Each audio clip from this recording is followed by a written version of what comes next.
नमस्कार श्रोते हो, दीपक रेगे कथाकथन चॅनलवर तुम्हा सगळ्यांचं मनापासून स्वागत. श्रोते हो, आज तुम्ही ऐकणार आहात गीताराम नरवडे यांच्या आगामी मोहिनी या कथासंग्रहातली कथा. म्हणतात पूर्वी तुम्ही जर आत्ता चॅनलवर पहिल्यांदा आला असाल किंवा अजूनपर्यंत चॅनल सबस्क्राईब केलेलं नसेल तर प्लीज चॅनल सबस्क्राईब करा. श्रोते हो, ऐकूयात गीताराम नरवडे लिखित साहसी लढत. नुकताच सूर्य उगवून कासराभर वर आला होता.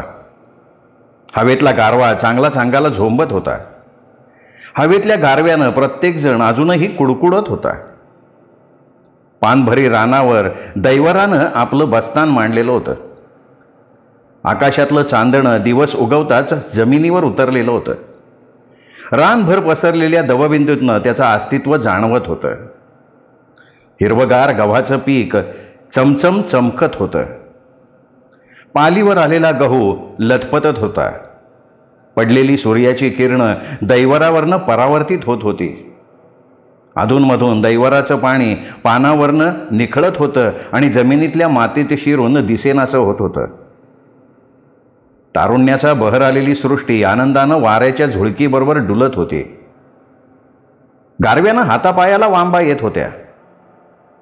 घराघरातून चुलीतला धूर आकाशामार्गे वातावरणात पसरत होता. प्रत्येक जण कानशील बांधून आणि गरम उबीचे कपडे घालून गारठ्याशी सामना करत होते. बबनच्या छपरासमोर गर्दी गोळा झाली होती. नागपंचमीच्या सणाला सक्रूबाला मध्ये घेऊन बायकांनी फेर धरावा तसं माणसांनी गोल आळं केलेलं होतं. परिसरातून मिळेल त्या वाटेनं माणसं बबनच्या पालाकडे धाव घेत होती. घडीघडीला गर्दी वाढतच होती. बबन आपल्या छपरासमोर 50 फुटी विहिरीच्या थारोळ्यावर उन्हात गुडघ्यात मान घालून बसला होता. चेहऱ्यावर सुकलेले रक्ताचे ओघळ अजूनही स्पष्ट दिसत होते. चेहऱ्याजवळ आणि मानेजवळ बोराटीची काडी ओरखटावी तशी त्याची त्वचा फाटली होती. अंगावरचे कपडे जागोजागी फाटलेले होते. बबनच्या डोळ्यात भीती आणि मनात विचारांचं काहूर माजलं होतं. त्याला अधूनमधून हुंदके येत होते. गर्दीतली माणसं घोळक्याच्या मध्यभागी पडलेलं प्रचंड धूळ बघून आश्चर्यानं तोंडात बोटं घालत होती. ते धूळ बघून प्रत्येकाच्या काळजात धस्स होत होतं. प्रत्येकाच्या चेहऱ्यावर काळजीच्या छटा जाणवत होत्या.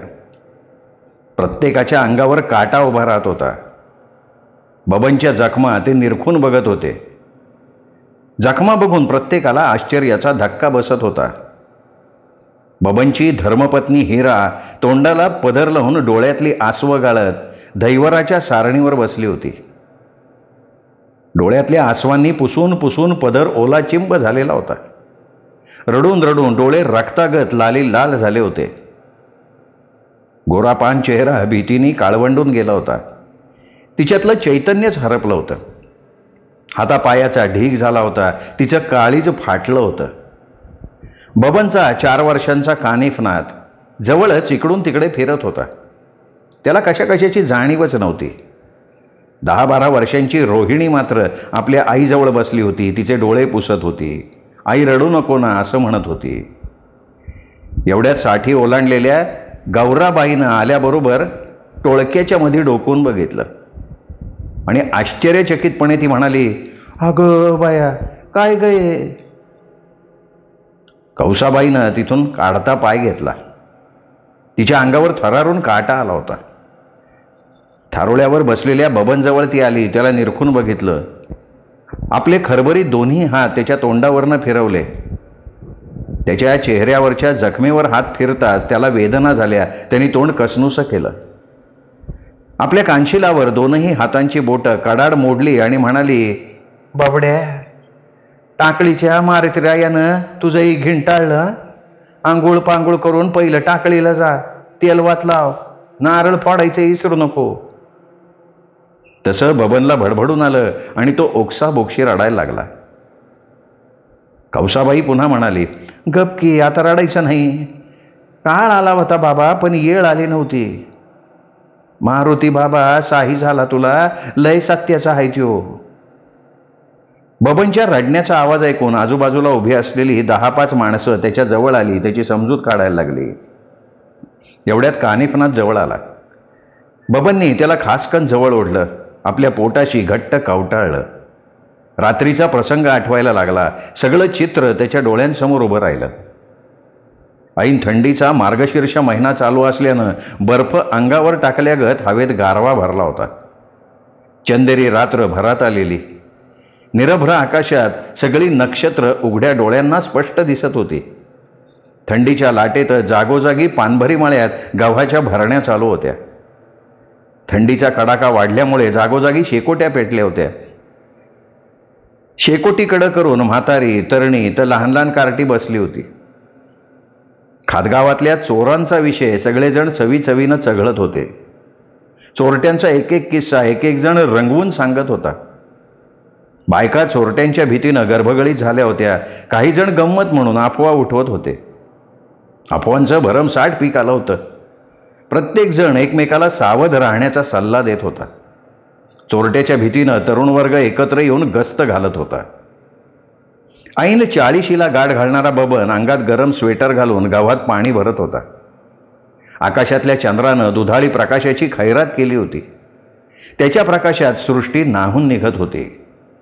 चंद्रमुखावरील हास्यानं पडलेली खळी काळ्या ठिपक्याच्या रूपानं स्पष्ट दिसत होती. आपल्या दुधाळ प्रकाशानं तो धरतीला मोहित करण्याचा जणू प्रयत्नच करत होता. त्यात वाराही मंद झुळकीनं आपल्या प्रेमाची पखरण करायचा वेडा प्रयत्न करत होता. त्या वाऱ्याच्या झुळकीबरोबर गारव्याचा झपाटा बबनच्या अंगावर आदळत होता. चांदण्या रात्री गावातील पाण्याच्या वाफा बबनला स्पष्ट दिसत होत्या. जणू धरतीच त्या वाफांच्या रूपानं चंद्राला काहीतरी निरोप धाडत होती. बबनचं छोटंसं छप्पर पत्त्याच्या बंगल्यासारखं त्याच्या शेताच्या मध्यभागी टुमदारपणे उभं होतं. उजव्या हाती घास तर डाव्या हाती गहू याच्या रूपानं शेतानं हिरवा शालू पांघरला होता. त्यावर पडलेल्या दवबिंदूच्या चंदेरी बुट्ट्या चंद्रप्रकाशात चमकत होत्या. दारापुढं 4 पत्र्याच्या पडवीत एका बाजूला तांबडी शेळी तर 8 दिवसांपूर्वी जन्मलेलं वासरू बांधलं होतं. एका बाजूला 2 दुभत्या गायी रवंथ करत बसल्या होत्या. दारापुढील 50 फुटाच्या अंतरावर विहीर पाण्याचा समुद्र साठवून पिढ्यानपिढ्या पोसत ठाण मांडून होती. विहिरीच्या उत्तरेला 15 फुटावर उंबराच्या झाडानं आपलं बस्तान मांडून डहाळ्यांचा डेरा विखुरला होता. याच रात्रीत दक्षिण पूर्व दिशेला टाकळीच्या मारुतीचा कळस वीज दिव्यात स्पष्ट दिसत होता. पूर्वेला त्याचं स्वतःचं गाव खातगाव विजेच्या दिव्यानं चमकत होतं. उत्तरेला लागून कुलटवाडीवरील माणसांची कुजबूज ऐकू येत होती. जेवणावळीची वेळ झाली तशी बबनची बायको सडपातळ गौरवर्णाची हिरा पत्र्याच्या परसळीत उभी राहून हाळी देत म्हणली, कानिफनाथाच्या बापा जेवायला चला आणि येताना शेवरीचे ढगळे मोडून आणा शेळीला. दिवसभर उपाशीच मेली. कामानं मेलीकडे बघायला सवड सुद्धा झाली नाही. फिंदरीला पण ध्यान देता नाही आलं.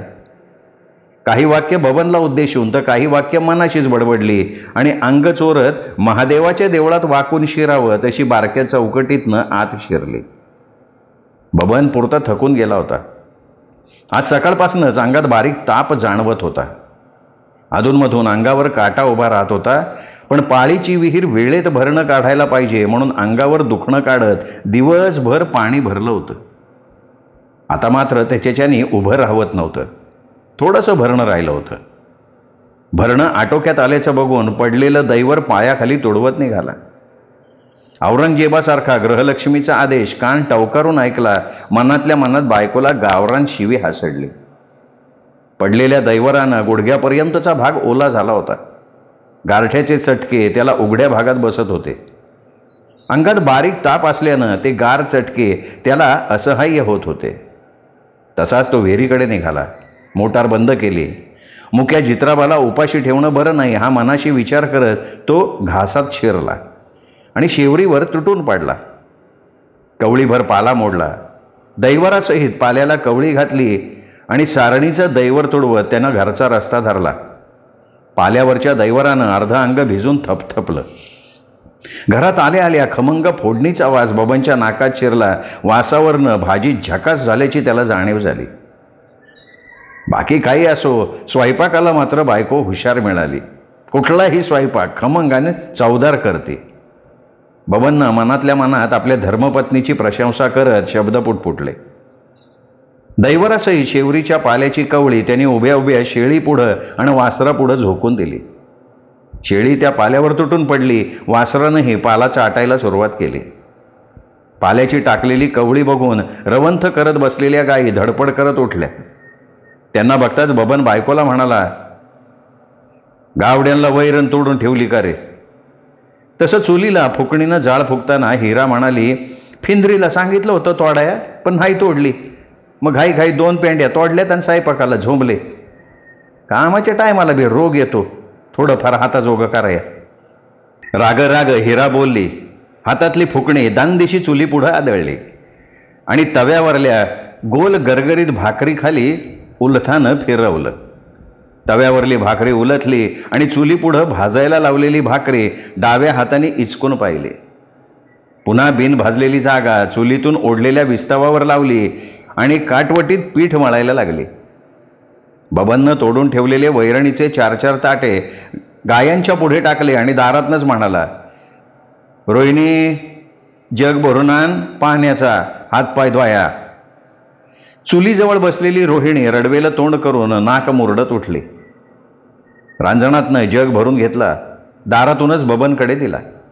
किडकिडीत बांध्याचा बबन हातपाय धुवून बादशहाला सलाम करायला वाकावं तसं ठेंगण्या चौकटीत वाकून छापरात शिरला आणि थेट चुली पुढे जाऊन बसला. रोहिणी, फळीवरची ताटली घे, जेवायला वाढत्यांना.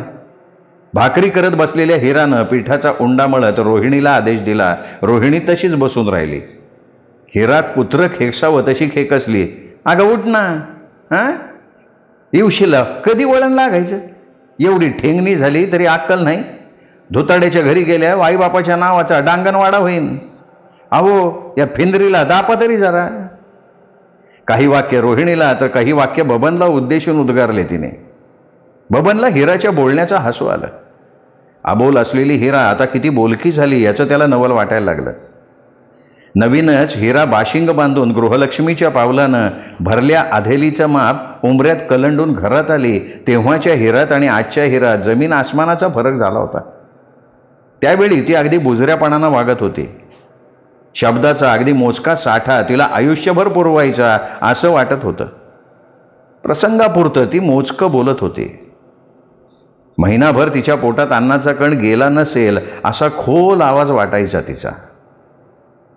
नवीन कळ्यात नवखी मेंढी आल्यावर बुजरपणे वागत होती. येताना ती सश्याचं काळीज घेऊन आली होती. थोडा मोठा आवाज करून बोललं तरी घाबरून जायची.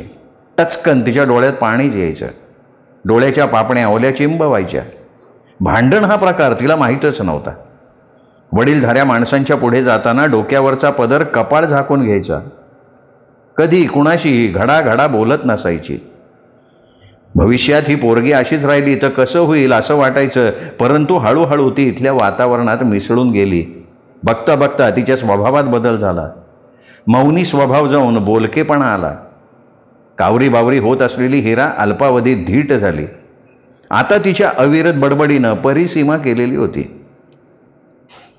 रोहिणीनं तेवढ्यात फळीवरची ताटली घेतली, चुलीपुढची भाकरी घेतली, तिचे 4 भाग केले. एकावर एक अशी 4 भागाची चवड करून बशीत ठेवली. खमंगदार वांग्याची भाजी चमच्यानं ताटलीत वाढली. अंगातल्या तापामुळे बबनच्या तोंडाची चव गेली होती. तोंडात घातलेला घास चावून तो बळबळ घशाखाली ढकलत होता. उद्या सकाळी जखणगावला जाऊन डॉक्टरकडून एखादं इंजेक्शन घेतल्याबिगर जमायचं नाही असं मनातल्या मनात त्यानं विचार केला. पण रात्री उपाशी झोपून चालणार नव्हतं. आवल चवळ चघळत त्यांनी ती 1 भाकरी बळबळ पोटात ढकलली. आता त्याचं अधिकच अंग भरून आलं होतं. तांब्याभर पाणी प्यायला तशी त्याला थंडी भरून आली. त्याची दातखीळ ताड ताड वाजायला लागली. तो चुलीपासून किंचित मागे सरकला. बसल्या बसल्या त्याने वळणीवरची गोधडी फारकन ओढली, ती खाली अंथरली. दुसरी गोधडी ओढली, ती अंगावर घेत धरणीवर अंग टाकून दिलं. अर्धी रात्र उलटून गेली. तेवढ्या थंडीतही रातकिडे चिरचिरत होते. कुठून तरी कुत्र्याच्या भुंकण्याचा आवाज कानावर येत होता. हवेतला गारवा दरवाजा बंद केला असला तरी चोरून आत शिरत होता, धडका देत होता. बबनला आता चांगलाच ताप भरला होता. सर्वांगात सुया टोचल्याचा भास होत होता. दगडानं ठेचल्यागत सर्वांग ठणकत होतं, त्यामुळे तो कणहत होता. तोंडाला तापामुळे कोरड पडली होती. अशा थंडीतही उष्णतेच्या वाफा त्याच्या शरीरातनं बाहेर पडत होत्या. विस्तावावर पडलेल्या आळईसारखा या कुशीवरनं त्या कुशीवर, त्या कुशीवरनं या कुशीवर वळवळत होता. सारं अंग भाजून निघत होतं. जवळच हिरा कानिफनाथ आणि रोहिणीला आपल्या कुशीत घेऊन निद्राधीन झाली होती. काही वेळानंतर आत्ता कुठे त्याला डोळा लागला. एवढ्यात गायांच्या धडपडण्याचा आवाज कानावर आला. शेळी मोठ्यानं ब्या ब्या करायला लागली. वासरू ओरडल्याचा आवाज झाला. बबन दचकून जागा झाला. क्षणार्धात अंगावरची गोधडी त्याने भिरकन फेकून दिली. भांबावलेल्या अवस्थेतच दरवाजा उघडून तो तीरासारखा बाहेर आला. चंद्र अस्ताला गेला होता. आसमंत अंधारानं ग्रासला होता. अगदी नजीकचंही काही दिसत नव्हतं. अशा अंधारातही वासरावर भलं मोठं कुत्रं झडप घालत होतं. वासरू धडपड करत होतं. शेळी खुंटीभोवती गर्र गर्र फिरत होती. गाय बांधल्या खुट्यावरच पाय आपटत होती, फुसफुस करत होती. कोवळ्या वासरावर तुटून पडलेलं कुत्रं बघून बबन विजेच्या चपळाईनं पुढं धावला. हातात घ्यायला जवळ काहीही नव्हतं. त्या कुत्र्याच्या कंबरड्यात त्याने लाथ घातली. लाथेसरच ते कोलांटी उडी घेऊन दूर पडलं. पण दुसऱ्या क्षणाला त्या कुत्र्यानं वासराला सोडून बबनकडे आपला मोर्चा वळवला. पाण्यात सूर मारावा तशी त्यांनी बबनवर झेप घेतली. छातीवर पुढचे दोन्ही पंजे टेकवले. बेसावत बबन त्या अनपेक्षित हल्ल्यानं पुरता भांबावून गेला. प्रतिकार करण्यासाठी झडदिशी त्याचा हात पुढे आला. पुढे आलेला हात त्याच्या तोंडात शिरला. त्याच्या जबड्याची खालची बाजू त्यांनी घट्ट धरली. उजव्या हाताचा पंजा त्याच्या नरड्यावर गेला. उजव्या हाताच्या पंजानं त्याचं नरडं घट्ट आवळलं गेलं. तसं त्याचं लक्ष शेपटीकडे गेलं. शेपटीचा गोंडा जमिनीवर लोळत होता. एवढ्या थंडीतही बबनच्या अंगाला दरदरून घाम फुटला. त्याच्या हातापायाचा गळहाटा झाला. त्याच्या डोळ्यांसमोर काजवे चमकायला लागले. प्रत्यक्ष यम त्याला दिसायला लागला. क्षणभर त्याचे डोळे मिटले गेले. प्रत्यक्ष मृत्यूनं त्याच्यावर झडप घातली होती. बबनला स्वतःचा मृत्यू साक्षात पुढे दिसायला लागला.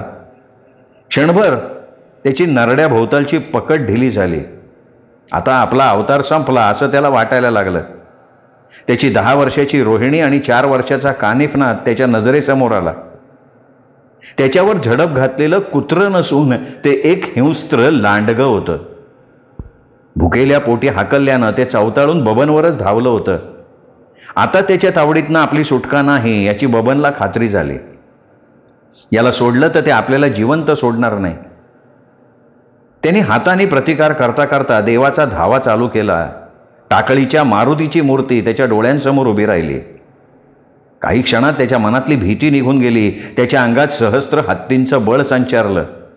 ढिलं झालेल्या हातापायात चैतन्य निर्माण झालं. त्याचं थंड झालेलं रक्त तापलं गेलं. त्याच्या लांडग्याच्या नरड्या भोवतालचा ढिला झालेला पंजा आवळला गेला. त्याच्या नरड्या भोवतालची पकड घट्ट केली गेली. टाकळीच्या मारुतीचं नाव घेत पूर्ण ताकदीनिशी त्याचं नरडं त्यांनी दाबलं. त्यामुळे लांडग्याचा श्वास रोखला जायला लागला. बबनच्या तावडीतून सुटका करून घेण्यासाठी लांडग्यानं आपले धारदार नख्यांचे पंजे बबनवर मारायला सुरुवात केली. त्याचे वार छातीवर, तोंडावर, मानेवर व्हायला लागले. बोराटीच्या काट्यासारखे उघड्या शरीरावर ओरखाडे ओढले जायला लागले. अंगावरच्या कपड्याच्या चिंध्या चिंध्या झाल्या. त्या चिंध्या लोंबायला लागल्या. पंजाच्या ओरखड्यानं शरीरावरची त्वचा जागोजागी फाटली गेली. फाटलेल्या त्वचेच्या जखमेतनं रक्त उघडायला लागलं. बबनचा चेहरा रक्तभंबाळ झाला. जवळजवळ अर्धा तास बबनचं आणि लांडग्याचं द्वंद्व चाललं होतं. ती धडपड ऐकून हिरा दचकून जागी झाली. हातात कंदील घेऊन बाहेर आली. तिने लांडग्याचं आणि बबनचं युद्ध बघितलं. तिचं काळीजच उलटलं. उभ्या जागी तिच्या हातापायाला थरकाप सुटला. तिच्या कपाळीचं कुंकू संकटात सापडलं होतं. ते साक्षात मृत्यूशी झुंज देत होतं. प्रत्यक्ष काळ आपल्या पतीशी लढतोय हे बघून ती पुरती घाबरून गेली. तिने मोठ्यानं किंकाळी ठोकली, अरे धावा ओ द्यावा लोक, धावा, अरे पळा पळा, वाचवा वाचवा. खातगाव आणि टाकळी परिसरात चोरटे येत असलेले नक्कीच बबनच्या घरावर चोरट्यानं हल्ला केला असावा असं गस्त घालणाऱ्या तरुणांना वाटलं. मिळेल ते हत्यार हातात घेऊन ते बबनच्या छपराकडे धावले. बबनच्या छपरासमोर येताच प्रत्येकाच्या अंगावर थर्रकन काटाच आला. बबन प्रत्यक्ष काळाशी झुंजत होता. जीवाच्या आकांतानं यमाशी लढाई चाललेली होती. बबन आता बेभान झाला होता. त्याच्या हाताची पकड जसजशी लांडग्याच्या नरड्यावर घट्ट होत होती तसतशी लांडग्याची हालचाल मंद मंद व्हायला लागली. त्याचा श्वास रोखला गेला. त्याच्या शरीरातली ताकद क्षीण झाली. ते लांडगं आपोआप लोळण घ्यायला लागलं. एवढ्यात आलेल्या टोळक्यातला एक जण ओरडला, अरे टाका टोले, गाळ झालंय ते. एवढ्यात 2-3 जण पुढे सरसावले. धापा धापा लांडग्यावर काठ्यांचे घाव पडले. लांडगं खाली कोसळलं. ते खाली कोसळताच प्रत्येक जण त्याच्यावर तुटून पडला. लांडगं निष्प्राण होऊन पडलं. बबनच्या जीवावर आलेलं संकट टळलं गेलं. संभाजीराजांनी जंगलात महिलेला वाचवण्यासाठी सिंहाचा जबडा फाडल्याचं इतिहासाच्या पुस्तकात वाचलं जातं. परंतु बबननं मुक्या प्राण्याचा जीव वाचवण्यासाठी चवताळलेल्या लांडग्याशी 2 हात केले होते. फक्त हाताने त्याने लांडगं गतप्राण केलं होतं. परिसरात तो चर्चेचा विषय झाला. जमलेला जमाव बबनच्या धाडसाचं कौतुक करायला लागला. श्रोते हो, ही होती गीताराम नरवडे यांनी लिहिलेली साहसी लढत ही कथा. श्रोते हो, साहसी लढत ही मोहिनी कथा संग्रहातली एक सत्य कथा आहे, याची नोंद घ्या. ही सत्य कथा गीताराम नरवडेंनी लिहिली, मी आपल्यासमोर सादर केली. कथा आपल्याला नक्कीच आवडली असेल.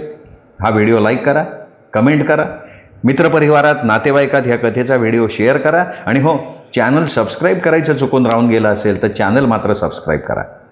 चला मित्र, पुन्हा भेटूयात अशाच उत्तम साहित्यासह. तोपर्यंत नमस्कार मित्र.